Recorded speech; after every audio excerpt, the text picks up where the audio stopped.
And to start with, Leonid, one question. Is GenAI really new? What's different with traditional or predictive AI that we've been talking for a long time?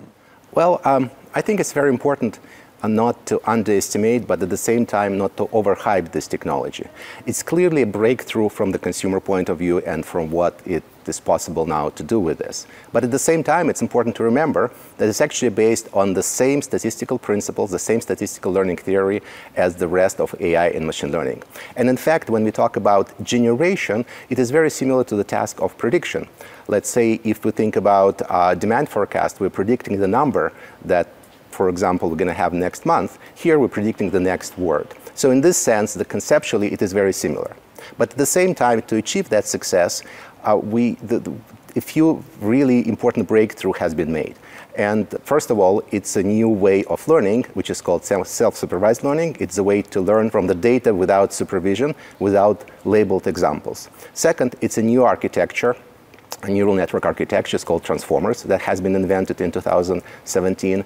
And then there is clearly an idea of transfer learning, the concept that allows you to train on one data, on one task, and then transfer that knowledge to other tasks.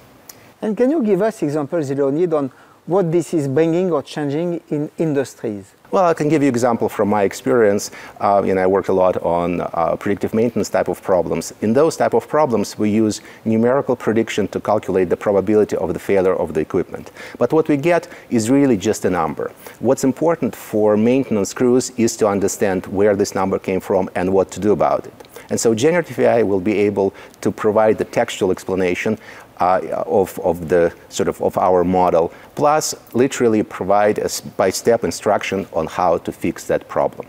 Another example could be within banking or insurance industry, where we try to predict risk scores for customers. In that case, of course, we're always hunting for more and more data, more and more information. And 80% of the world information is unstructured.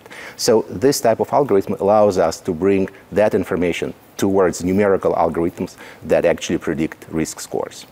iPhone has changed our lives and the lives of many. Would you say that GenAI will be of the same magnitude and that we are going to live another type of iPhone moment? When we're speaking about generative AI, it really depends on if you are in the industry, for example, in car manufacturing or in oil and gas industry, where your main business actually building cars or extracting oil, generative AI will definitely help you, reduce your cost, will help you improve your productivity, but it will not change overall your process. You'll still need to build those cars. But at the same time, if you are in creative industry or in industry that manages information, that builds on information, generative AI can be transformative for you.